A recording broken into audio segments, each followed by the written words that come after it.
Every good pickup truck review requires three things: a location, a truck, and a big white dude.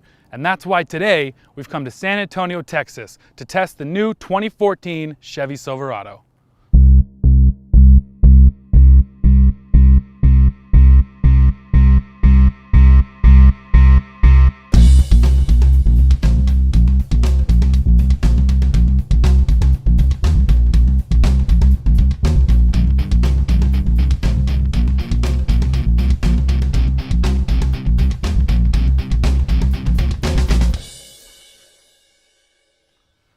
All three of the engines that you can get with the 2014 Silverado are brand new motors. For fuel efficiency purposes, they all feature Ecotec 3 technology, which consists of variable valve timing, cylinder deactivation, and direct injection. The base engine option on the Silverado is a 4.3-liter V6 that puts out 285 horsepower and 305 pound-feet of torque. The largest engine is going to be a 6.2-liter V8, and Chevy hasn't released specs on it yet. The middle engine option, which Chevy says will power 3 out of 4 new Silverados, is a 5.3-liter V8 that churns out 355 horsepower and 383 pound-feet of torque. That 5.3 is rated at 16 miles per gallon city and 23 miles per gallon highway when you get it with a 4x2 configuration. If you bump up to 4x4, you're rated at 16 miles per gallon city and only 22 on the highway. When equipped with the max towing package, the 2014 Silverado is rated at an industry best 11,500 pounds. Pricing for the 2014 Silverado starts at $24,585, while our LTZ-equipped Z71 test model priced out at $50,910. Chevrolet says that this truck is new from hood to hitch, but that's only partially true when you look at the styling.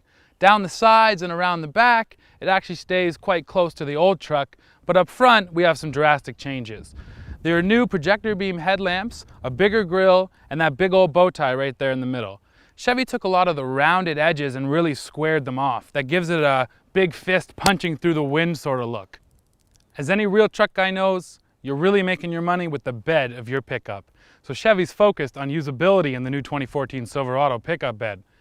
There's those new bumper integrated steps, which are brilliant. They're easy to use, and they don't require any moving parts that can break, such as Ford's bed step. Now Chevy has also integrated 4 new tie-down hookups located high up in the bed. Each one of them is rated at 250 pounds, and they would definitely make it a lot easier if you're trying to secure some rather awkward cargo. Lastly, new LED lights have been fitted inside the bed, which are going to make it easy for you to see exactly what you're doing at night. The difference between the old Silverado interior and this new one is night and day. This one is filled with leather and soft touch surfaces, but it still retains some rugged design, which a lot of real truck guys will appreciate. Technology is in no short supply in this new truck either. There's an 8-inch touchscreen in the center console and a 4-inch screen in the info cluster. Both of them use GM's IntelliLink infotainment system, which in my experience has been flawless. It's easy to use, easy to understand, and you only need to quickly glance at it to get the information that you need. Hooking your devices up to this truck has never been easier. There are 5 USB ports, although I'm not sure why you'd really need all 5 of them. There are 3 12-volt cigarette lighter style plug-ins, and there's one 3-prong 12-volt plug up here in the center stack. One of my biggest gripes with GM's old interiors was that a lot of the information that you needed was located low in the stack. GM has addressed that by moving the touchscreen, the all-wheel drive control, and the trailer brake controller up to the very top, so you only need to quickly glance off the road to get the info that you need. It also retains redundant controls as well as buttons that are easy to use with a gloved hand, and that's really what any true working man needs in his truck. While driving, the ergonomics in this truck are so good that I have to bring them up again. All the controls are right where I want them to be, within easy reach of the steering wheel. Now, when you have no weight on the back of this truck, it feels really good. One of the biggest differences compared to the previous model is the addition of electric power steering. Now, honestly, the first time I got in here, I thought it was still hydraulic. I had to ask one of the engineers to find out for sure. And that's because the weighting is just right. It's not too light and it's definitely not too heavy, and it changes based on what you're doing. In a parking lot situation, it's very easy to turn the wheels. Whereas when you get on the highway and you get some more speed going, the weighting steps up and gives you a really planted, solid feeling steering wheel. Now when it comes to powertrain, the throttle response is bang on. The braking is pretty good, but it's still a little bit of a pillow top. Once you push into the pedal more, you get the stopping that you want, but it takes a little getting used to.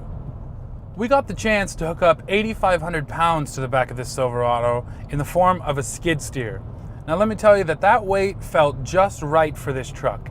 Any more than that and I'd be a little scared that the truck would be getting pushed around a bit. My biggest complaint is when hooked up to that engine, the torque response in the low end really isn't where I'd like it to be.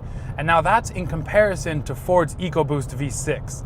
Chevy says that this 5.3 liter V8 that's under the hood is going to be their volume engine too, so if you do want that power you could always bump up to the big V8, but the majority of buyers aren't going to be getting the big engine.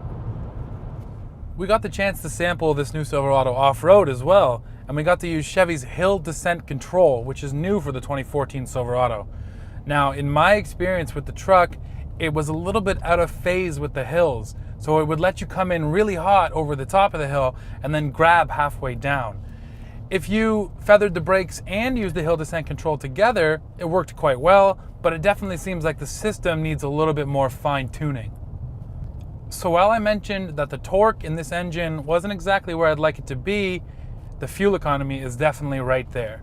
In our time with the truck, we hit a 16 mile per gallon average, and that's pretty much all city driving with a little bit of highway mixed in. I was a little worried when they told me about the cylinder deactivation.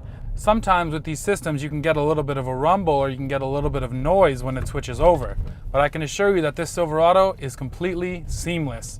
You don't notice it happens, and the only way you can tell is when the indicator in the info screen changes. This new Silverado is also packed with tons of safety tech, like lane departure warning and forward collision alert, both of which use Chevy's safety alert seat, which vibrates the bottom of the seat to let you know when there's a problem. It really is a great system because that physical touch is way more alerting than any beep could ever be. While it may not be the torquiest truck of the half-ton bunch, those new great looks inside and out, the improved fuel economy, and special features like that bumper integrated step are going to be more than enough to please the Chevy faithful and might just pry some fans away from their Fords and Rams. After this test, it's still safe to say that the Chevy Silverado is built like a rock. For more on this review and others like it, visit autoguide.com.